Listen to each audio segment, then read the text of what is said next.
नमस्कार दर्शक बंधु गाँ हांडीशाला यूट्यूब चैनल को आपण मानक स्वागत। आज आम तैयारी करवा कोसला साग नाड़ी चचड़ी। देखो ये मु कोसला सागर ता अग को सब बाछि नहीं एवं आम ता नाड़ी को तरकारी करवा। देखो ये कोसला सागर नाड़ी को मु बाहर कर नहीं मोटा नाड़ी सागर पकेले भल लगे। खाली नाड़ी को जदि तरकारी करी खाइबे बहुत स्वादिया लगे खाइबा।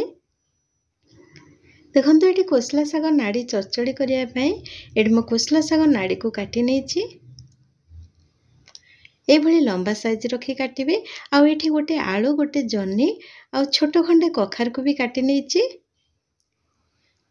वर्तमान आम बेसर प्रस्तुत करवा। बेसर पाई एठी मु रसुण नहीं 2 चम्मच सोरिष देदबा।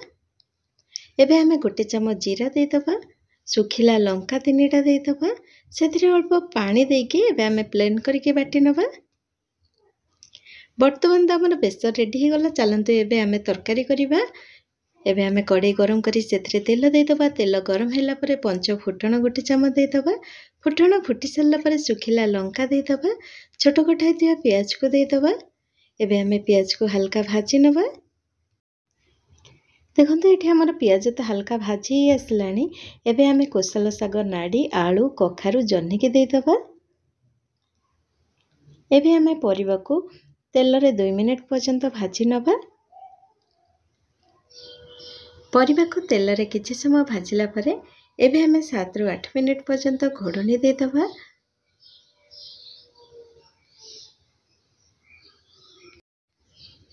वर्तमान तो 8 मिनिट हो गलानी। एबे आम घोड़नी खाली देखा। देखो ये आम नाड़ी परिवा सीझी आसलानी। एबे आम से स्वाद अनुसार लुण देदबा। अल्प हल्दी गुंड देदबा और बाटी थिबा बेसर को देदबा।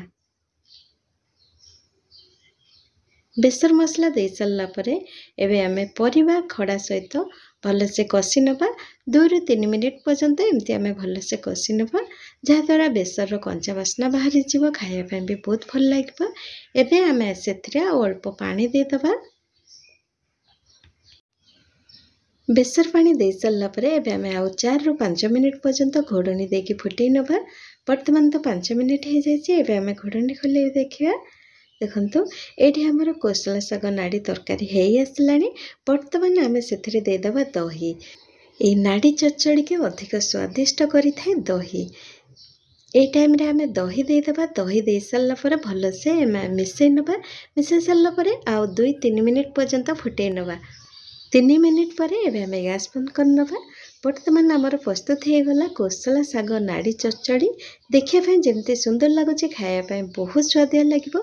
जदि आपण मानक आज रेसिपी भल लगी था लाइक शेयर कमेंट करेंगे एवं चैनल को सब्सक्राइब करी पाखरे थिया बेल आइकन प्रेस करी ऑल ऑप्शन क्लिक कर दियंतु जहाँद्वारा आगक आसुवा नुआ रोषेई भिडियो नोटिफिकेशन मिल जाए। आपण माने भिडियो को देखि परिबे।